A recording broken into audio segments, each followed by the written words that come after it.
Bonjour, nous sommes à l'étape parisienne du DevOps Tour co-organisé par Nutanix et la société Triptych.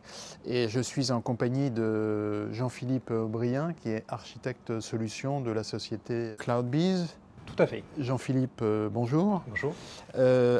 CloudBees, en deux mots, on sait que vous êtes l'éditeur de la version entreprise de Jenkins, mais peut-être pour nos lecteurs qui ne sont pas familiers avec à la fois le logiciel et puis la mécanique dans l'open source, hein, il y a l'open source et puis des versions commerciales. Est-ce que vous pourriez nous rappeler un peu ce que vous faites? Tout à fait. À la base, Jenkins est donc un projet communautaire, il l'est toujours. C'est un moteur de build utilisé au départ pour faire de l'intégration continue, donc builder les logiciels, lancer des tests unitaires, créer un package. Le fondateur de Jenkins est aujourd'hui notre CTO, il nous a rejoint, et nous éditons une version entreprise qui complète les fonctionnalités de la version open source et auquel nous apportons aussi du support et des versions certifiées. Et donc c'est le modèle habituel dans le domaine de l'open source. La même chose qu'on pourrait retrouver chez Red Hat. Comme Red Hat fait par rapport à Linux, on apporte effectivement exactement la même chose. Et alors le projet open source Jenkins lui-même, il est adossé à une fondation particulière ou Ce qui s'appelle la communauté de Jenkins, qui effectivement aujourd'hui est propriétaire du nom Jenkins, nous autorise à pouvoir dire que nous sommes l'entreprise derrière Jenkins, mais le moteur open source est effectivement toujours maintenu par la communauté. Nous n'y touchons pas. Nous faisons que rajouter des fonctionnalités autour pour créer une version entreprise. C'est aujourd'hui une grosse communauté très vivante. D'accord, mais même en France, enfin, c'est quelque chose qui... Nous avons beaucoup de mainteneurs Jenkins, effectivement, en France. La communauté open source, dans son ensemble, est assez forte en France. Et notamment sur Jenkins, on a beaucoup de committeurs du corps Jenkins qui sont là. Donc qui travaillent à la fois chez nous ou en dehors de chez CloudBees. Et aussi des mainteneurs de plugins Jenkins. Et ces committeurs, ils sont plutôt dans des entreprises utilisatrices ou chez d'autres éditeurs Non, plutôt majoritairement dans des entreprises qui sont utilisatrices.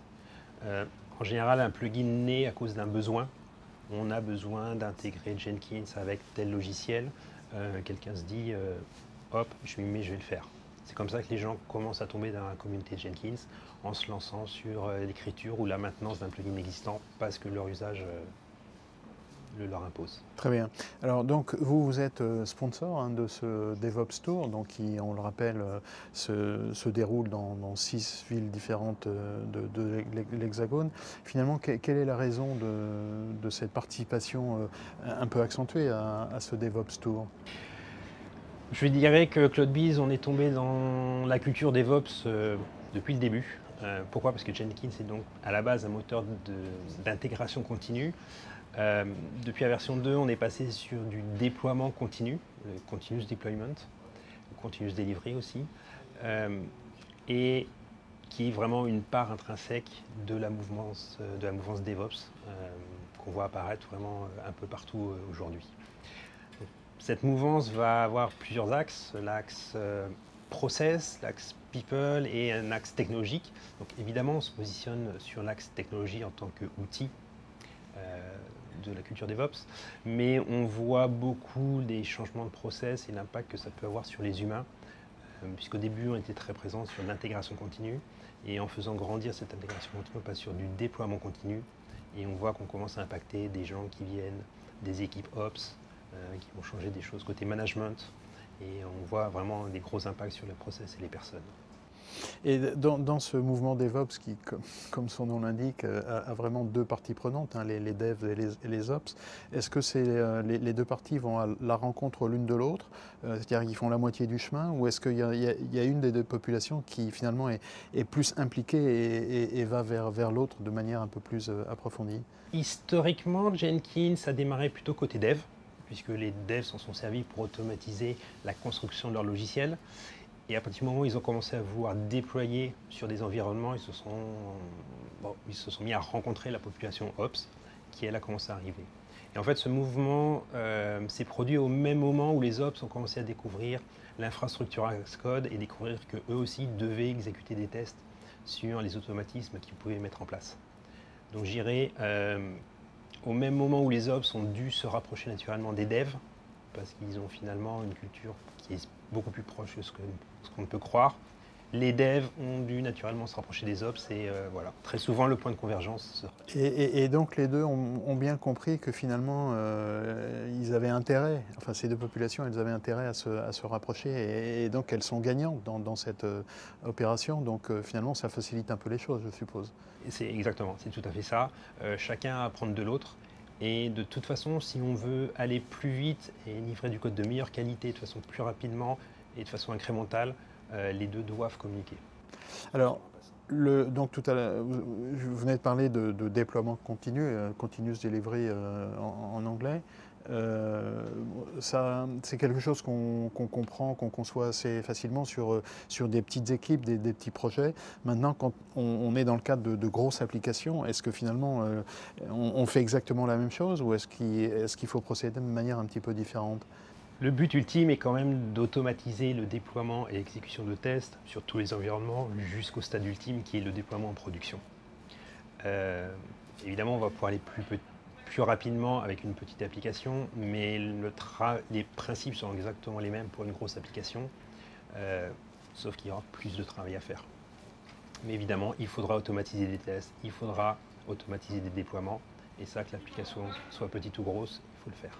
Et alors, dans le domaine du logiciel, on parle beaucoup du logiciel as a service. Est-ce que c'est une évolution qui vous concerne vous aussi ou à laquelle vous êtes totalement étranger? Non, alors effectivement, le moteur open source de Jenkins convient tout à fait à des équipes de développeurs, je dirais entre une cinquantaine et une centaine de développeurs, et on commence à heurter des limites quand on cherche à le déployer dans des grosses entreprises, plus de 500 développeurs ou des milliers de développeurs. Et à ce moment-là, l'approche DevOps et l'agilité vont aussi nécessiter de la rapidité d'exécution dans ces entreprises, et les développeurs vont avoir besoin d'accéder rapidement à Jenkins. Un projet démarre, il ne faut pas attendre 2 mois que quelqu'un ait commandé des machines, installé un OS dessus, installé un Jenkins dessus pour commencer à s'en servir. Donc les grosses entreprises se mettent à fournir du Jenkins as a service pour ces équipes de dev pour qu'elles soient plus réactives et vraiment éliminer toute friction qu'il pouvait y avoir. Et alors quand vous dites Jenkins as a service, donc tel qu'on utilise l'expression habituellement, en gros ça veut dire qu'on l'a à disposition sur le cloud. Là en l'occurrence tel que vous le décrivez c'est un peu différent, c'est-à-dire que finalement on l'installe on-premise chez soi, enfin dans une version de cloud interne. Tout à fait. On a repris le modèle de consommation d'un service disponible dans le cloud pour que nos clients puissent l'appliquer en interne, chez eux. Donc une équipe centrale va manager le service et offrir cette possibilité à ses développeurs internes, à ses équipes de développement interne.